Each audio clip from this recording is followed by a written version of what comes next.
Hello everybody, it's Wyvern here with another bit of Total War Warhammer 2 Quick Match gameplay.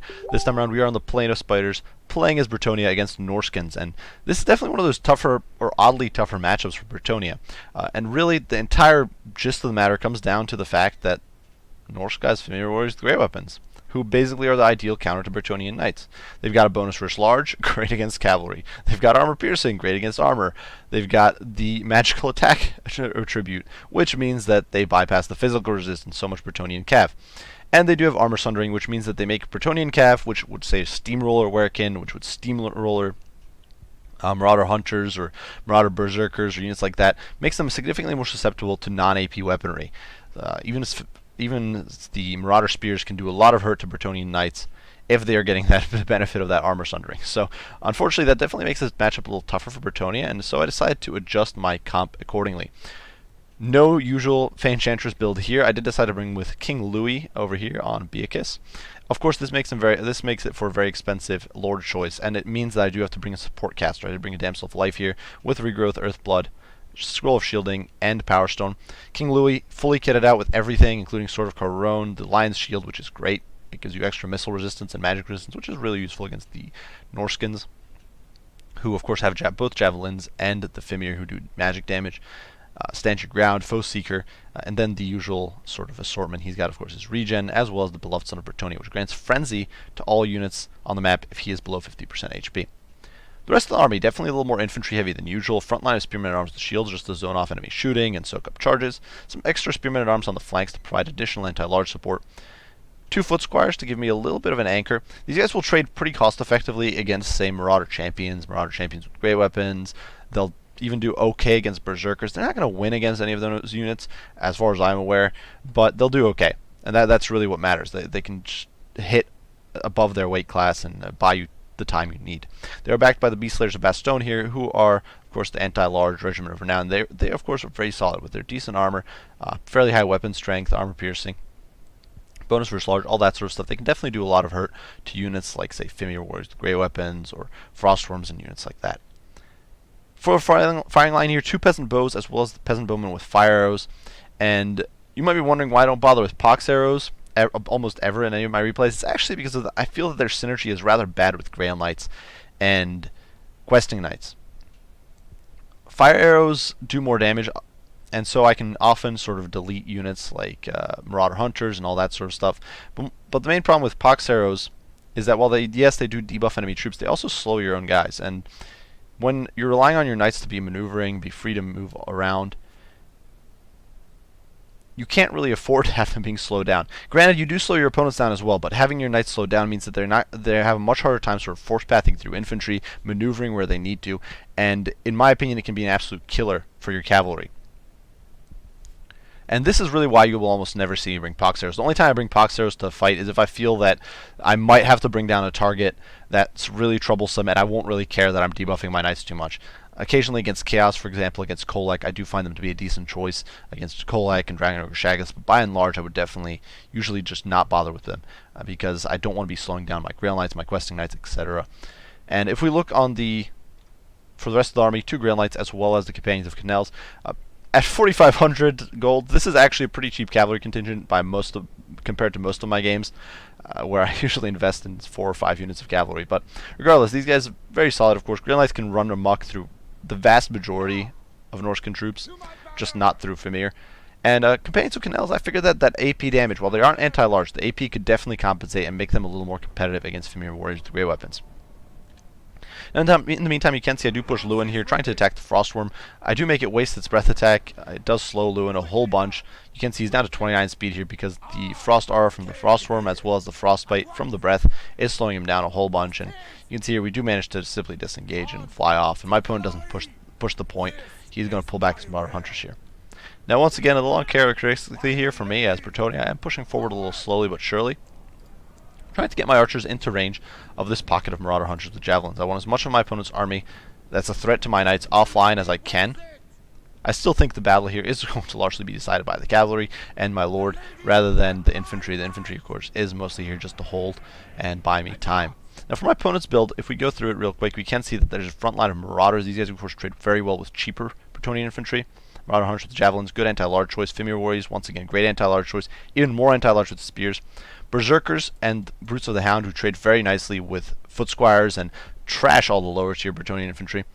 Wulfric the Wanderer with all his kit, except I do believe Foe Seeker, who can be a pretty good hunter of even of lords like Lewin, and of course he does provide some good sort of clearance with Seafang. He can easily kind of wipe out a unit of peasant bows or that sort of stuff. The only odd choice here for my opponent, I think, is the Frostworm. You can see that initial volley of arrows coming in against these hunters. I'm simply sitting outside of my opponent's range. You can see not many kills, but a lot of HP damage being done. But if we look at the Frostworm, it's not a terrible unit in this matchup, and I've actually even used it with quite some success against other fairly air-heavy factions like Dark Elves. For example, with the support of, say, Hunter of Champions and Enfeebling Foe, it can be very potent. But single against Brettonians, I think it's a little bit of an iffy choice. Brettonians can potentially bring a decent amount of flying. They usually will bring a Flying Lord, and the Flying Lord will be able to 1v1 Frostworm, or at least they often do bring a Flying Lord, and he can shut down the Frostworm. And then Grail Knights, honestly, if you get trapped on the ground, it will absolutely massacre a Frostworm. So I think that's a little bit of a problem there, or a bit of a weakness. But we'll definitely see how things work out. For my opponent, the Fimir Balefiend of Shadows down here with the Penumbral Pendulum, Enfeebling Foe, and Melkoth's Miasma. So all sorts of buffs and debuffs, but you can see, or all sorts of damage and debuffs, I guess. No buffs there. But you can see the Marauder Hunters with the Javelins here getting destroyed by the archery fire, and really the Brettonian peasantry are coming through. They've already basically paid for themselves, wiping just these 2 cheap units off the field. In the meantime, over here, my opponent is committing. He's pushing his Marauders in, and you can see what I'm doing here. I'm trying to commit my Foot Squires into the fights against the Marauders, figuring that if I can wipe the Marauders out, get them off the field, I will then have a lot more room to maneuver. One of the very important things if you're playing as Brettonia is that you want to take enemy units that can shield for big monsters off the field. You don't want Marauder Champions, you don't want the Marauder Berserkers sitting around covering for the Fimir Warriors. If the Fimir Warriors are mixed up on top of their Berserkers, you are in for a world of hurt. You're going to get destroyed. However, if you can get rid of that infantry corps, then the enemy large is going to become very easy pickings. And this is just a general rule if you're using cavalry for any faction, but it's especially true for Brettonia, where you're reliant on your cavalry to do most of the heavy lifting. Over here you can see Fimir Warriors with great weapons are going to smash these Grail Knights. They've been hit by an Enfeebling Foe, so they're super easy targets. But fortunately we are able to wipe out these Marauders, so a little bit of a win here. The reason I overextended here was because I was chasing Wulfric. But unfortunately, you can see things definitely not looking too hot here. Wulfric, of course, with all his buffs, has hit Lewin with the Hunter of Champions, though it's just worn off. But fortunately for me, the Amassed Arrow Fire is going to bring this Frostworm down. You can see it's down to, it was previously down to only 40 armor, and I was just focusing with all of this shooting. Of course, the Peasant Bowmen with fire arrows do bonus damage against units like this. Unfortunately, the unit with fire did get routed off by Wulfric's Seafang, but really, this shows the power of the Peasant Bows. We managed to rat off the Frostworm, which is, I do believe, a 1,700 gold investment, with 4 units of Peasant Bows. They're a very powerful unit against these sorts of troops. They're very useful. I'd almost always recommend them. The Grail Knights here do a mop-up action against the Marauder Javelins, and we are going to get a nice little charge here on the Fimir Warriors, who you can see are very badly bloodied. Their engagement with the Questing Knights did not go that well. You can see, of course, with some support from Regrowth, the Companions of Canals, they're recovering a lot of HP. And we were able to get us around here on Wulfric and start beating him down. Wulfric doesn't have the best melee defense at only 50, so we are definitely going to be able to lay the smackdown on him. And though my opponent here is hitting me with an Enfeebling Foe, we are simply going to be able to disengage here and use the spears as a sort of cover, as a screen, to protect ourselves. In the meantime, in the pits, things looking pretty bad for the Peasant Archers, who are being zoned off by the Brutes of the Hound. Unfortunately, the Brutes of the Hound are berserking, and they are coming back this way. And you can see the Damsel of Life here tying down multiple units of Berserkers because they're rampaging against her, and she's the closest thing to them. Over here, the Peasant Bows getting mauled pretty badly, and of course, they are not really designed for this sort of fight, but it's okay. They can keep firing. They're actually, the Brutes of the Hound here focus on the Damsel, and the Peasant Bows can start wailing away at these guys and melting them down. In the meantime, over on the periphery, the Marauders are getting wiped out by the Spears, by the Foot Squires, who can trade pretty well again, or can essentially dumpster these sorts of troops. In the back, Wulfric has been zoned off by the cavalry, which is definitely a bit of a win. And you can see here, we are sort of maneuvering with our Grail Knights, trying to come in for a different, for a new attack angle and shut my opponent's troops down. The Fimir Balefiend trying to get a little cheeky here, going after the Grail Knights, but the Grail Knights are actually going to kick into high gear and go chase down these Marauders who are pressuring my archer line. Together with the Beast Slayers, they should be more than capable of dealing with some annoying little Marauders who really just don't have the ability to hold up to that sort of power. In the pits, the Brutes of the Hound finally going down to the foot squires. And you can see the infantry here definitely coming through. Lewin, despite being hit repeatedly by Melkoth's Miasma, by Hunter of Champions, all sorts of debuffs, is able to hold his own. Of course, the Lion's Shield is going to be a huge boon here against the Fimir Warriors with Grey Weapons. And with Sword of Corone going down, my opponent's army is really not going to have too much survivability going for it. Poor Wulfric does get hit once, twice, dies, and my opponent's army does shatter to army losses. So definitely a pretty decisive win for Brettonia, as my opponent does decide to GG out. So a quick rundown of the composition. I do think it's a pretty decent comp against Norsca. This is definitely one of those oddly bad matchups for Brettonia. Brettonia, in my experience, the bad matchups for Brettonia are not the traditional bad matchups.